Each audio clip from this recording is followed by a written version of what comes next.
Hi, we're the junior docents of Los Serenos de Point Vicente. Today, we're here to introduce the second episode of the TV nature series Peninsula Profile. The junior docents produced this series in collaboration with the Rancho Palos Verdes Educational Channel, RPV-TV, and RPV-TV's high school interns. For more information on becoming a Los Serenos docent, go to losserenos.org or find us on Facebook. Now enjoy the show.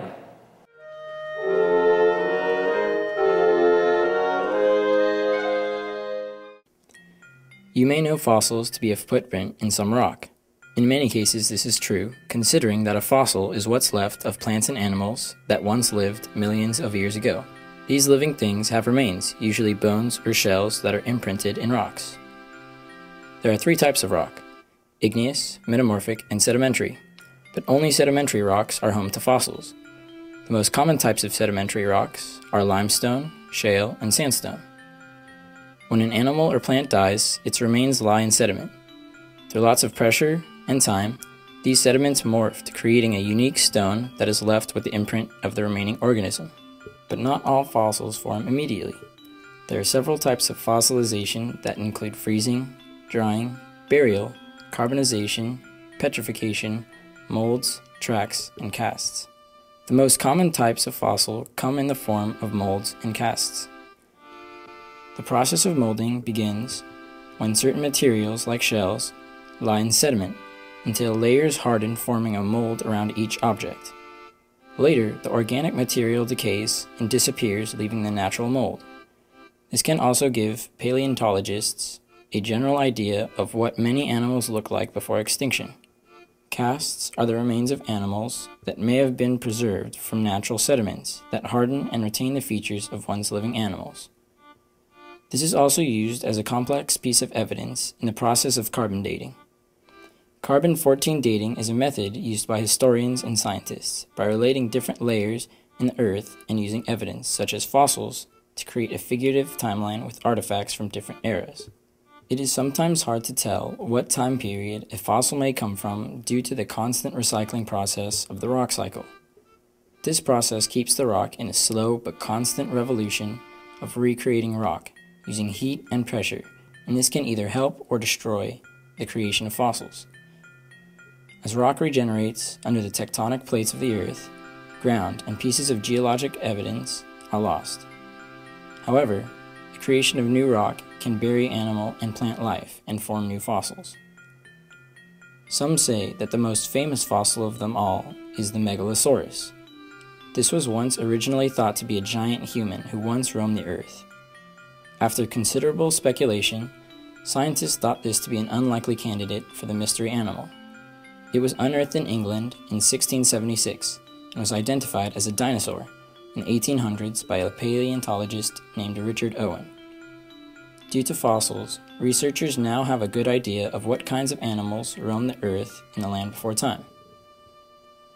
Around 16 million years ago, seabeds were being deposited into Catalina schist, and they formed a rock called Altamira shale, or Palos Verdes stone, one of the many rocks that house fossils.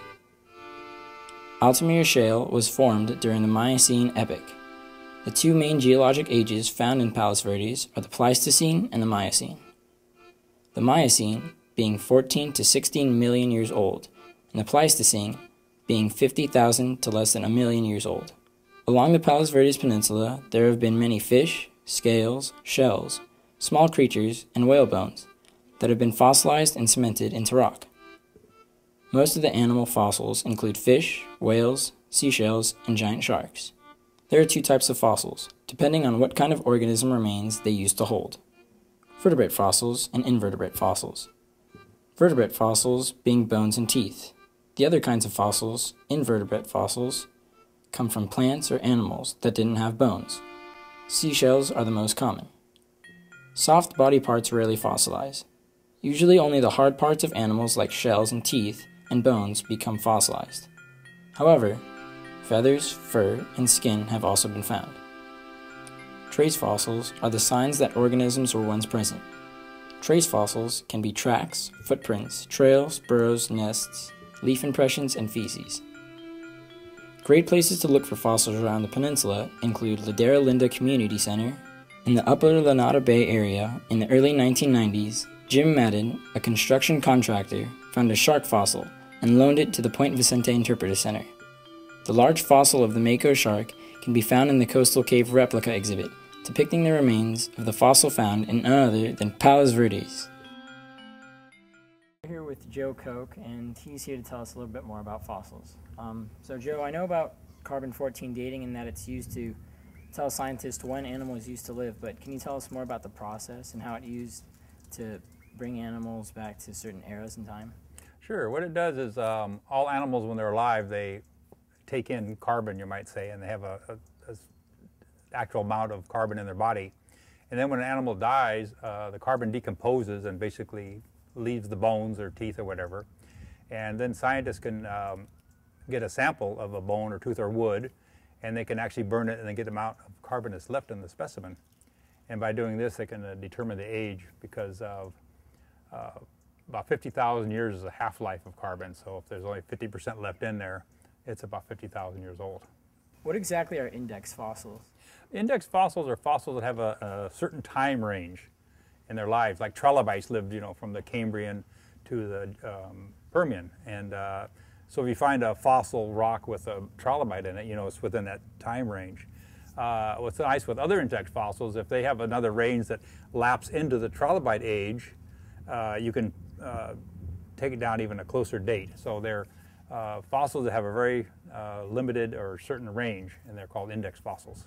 What kinds of rock and PV host most fossils? Most of it is the Altamira shale you're sitting on right now. And because of the color and the quantity of Altamira shale on the hill here, they used to commercially mine it, and it was called Palos Verdes stone. And most people still refer to it as Palos Verdes stone today, but it's actually from the Altamira shale, which is between about 14 to 16 million years old. What kinds of fossils would you find in Palos Verdes?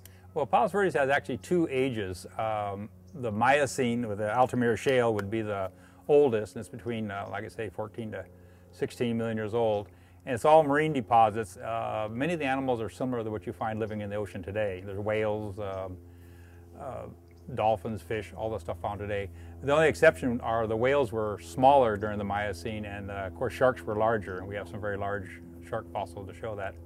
But basically it was similar to the life we have today, and this Altamira shale was a deep sea deposit, much like the Catalina Channel. When it was formed actually in Baja, off the Baja Peninsula, deep water, but because of the movement of the San Andreas Fault, it pushed the beds up into where we are today. So Joe, tell us more about the mako shark that's here in the Point Vicente Center.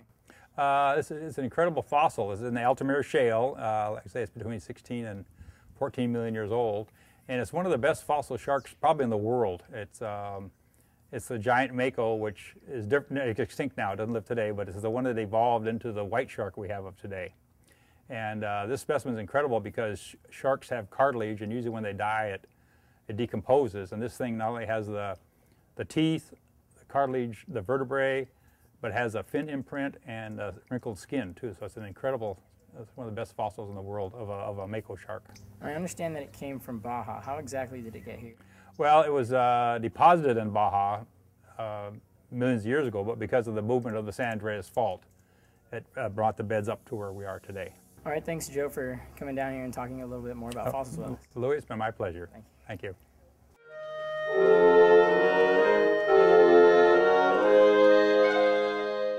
The Point Vicente Lighthouse, with its trademark white cylindrical tower, was built in 1926 and marks the southwesterly point of the Palos Verdes Peninsula. The U.S. Lighthouse Service had placed it in operation due to petitions from shipmasters which feared the dangerous stretch of coastal water.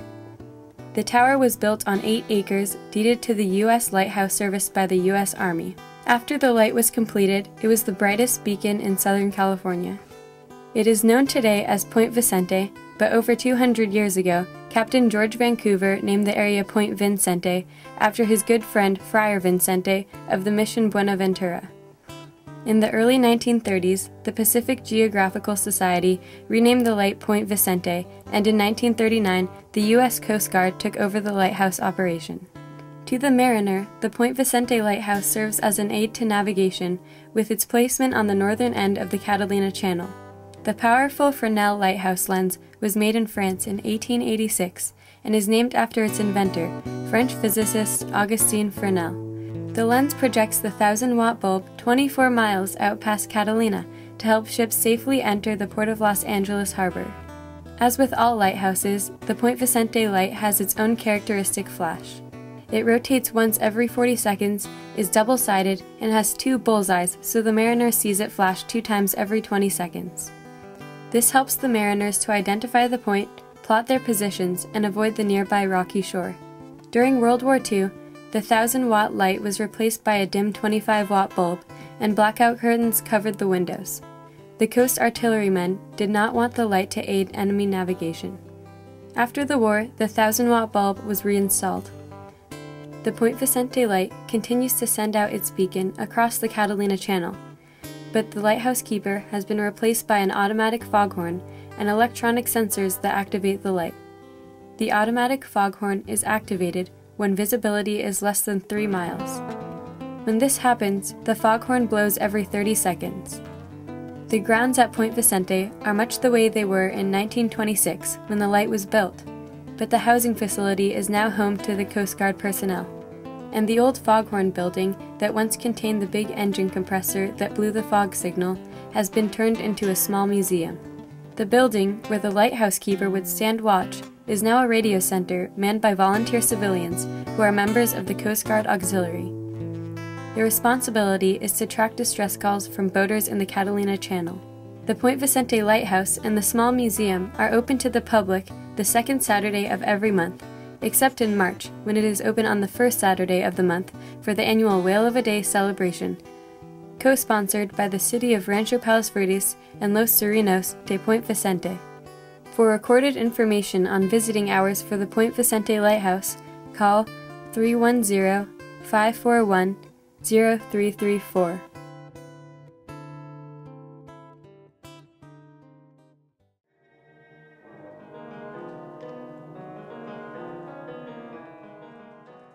Passing by, the residents of the Palos Verdes Peninsula have grown accustomed to the sight of the Point Vicente Lighthouse, standing right off the face of our cliffs and looking out into the sea. The tall white body has become largely famous as one of the many jewels of Palos Verdes, and even that of the South Bay, and was declared a local landmark in November of 1979 by the Ranchos de los Palos Verdes Historical Society. But what most don't know are the true stories and histories of lighthouses, or the mysteries it has come to produce in the local area. There are 2 main purposes of a lighthouse, both directly relating to those navigating at sea. First is safety. Its powerful lens serves as a beacon of warning to mariners and their ships sailing close to land, averting them away from the coastline. The light that the tower emits must be able to stretch from miles on end and is required to be clearly visible during the day or in the black of night. Each lighthouse is also equipped with a foghorn, which is turned on whenever the fog is too thick to see the light out in the ocean. The second main purpose pertains to those located near the mouths of harbors. For both purposes, the lighthouse must be positioned at a location high above sea level, where sailors and their ships can easily see the beam. An alternative to this is on a small island right off the coast. Usually elevated by a small hill or rocks, the lighthouse can then be closer to the harbor entrance or dangerous areas where it is used as a landmark to easily guide ships of all sizes correctly into the area. The concept of the lighthouse is nothing new. Ever since the first ship was built and men began to sail the seas, they have deemed it necessary to construct beacons of warning or name landmarks to help lead seafarers to land safely. The first lighthouse on record was located on the island of the Pharaohs in ancient Egypt, later to become one of the 7 wonders of the ancient world. Soon after, Ptolemy issued the building of the Pharaoh's Light, notably one of the most famous Egyptian projects ever built in direct relation to the sea. The Pharaoh's Light was the largest tower of its time, and was used for ferrying ships of Egyptian grain and soldiers for war. As the Egyptians had no electricity, the Pharaoh's Light cleverly produced one of the earliest forms of an effective signal in history. A massive fire was to be lit atop the tower at night, and a large circular mirror to reflect sunlight during the day. Over the centuries, this basic template for lighthouses has been modified and advanced by seafaring countries all over the world, such as in Greece. On any given day, a passerby can look onto the Point Vicente Lighthouse and think nothing abnormal of it. They would see its tall white body gleaming in the sun, set within a picturesque scene before the ocean and surrounded by a small cluster of local palm trees. But aside from local admiration, the Point Vicente Lighthouse has had many tales and untold backstories that lie beneath it. One such aspect leans towards a spookier rumor, and one unknown to most of the public. For security reasons, during World War II, the 1,000-watt bulb was replaced with a 25-watt bulb. After the war, the light was restored to its original intensity. Unfortunately, the power of the light became a bother to the residents whose homes it affected during the night. To assess the situation, the inside windows facing the land were given a coat of white paint. As the residents of Palos Verdes know, as well as anyone else living off the coast, early mornings and nights are often settled with a dense layer of fog. Rolling in from the ocean, the fog becomes so thick that seeing to the other side of the street even becomes difficult. It is here, when the fog is most heavy and the night is turning in, that some have claimed to see a ghost haunting the lighthouse. As the powerful light would rotate round and round, to watchers it seemed that a woman in a flowing gown paced the catwalk around the tower. The ghost-like figure came to be called the Lady of the Light. Never in clear view, but often appearing as an apparition or shadow, many different stories have been told of her reasons for staying close to the tower. Some say she is the ghost of the first lighthouse keeper's wife, and that one foggy night she stumbled off the edge of a cliff. Others say the ghost waits the return of a lover lost at sea. The U.S. Coast Guard, who now occupies and maintains the lighthouse, has a more scientific explanation. According to the U.S. Coast Guard publication, the ghost appeared whenever the light passed through the painted surface of the inward glass. Creating a strange reflection, the bulb would send an arc of light forming what seemed to be a hazy outline of a woman. In 1995, the room containing the lens received a thicker layer of paint, which ended the spirit's stroll around the catwalk. Despite the varied explanations for the Lady of the Light, the lighthouse has captured the attention of psychics and ghost hunters, drawing them to our coastline in hopes of getting a glimpse at the famous ghost.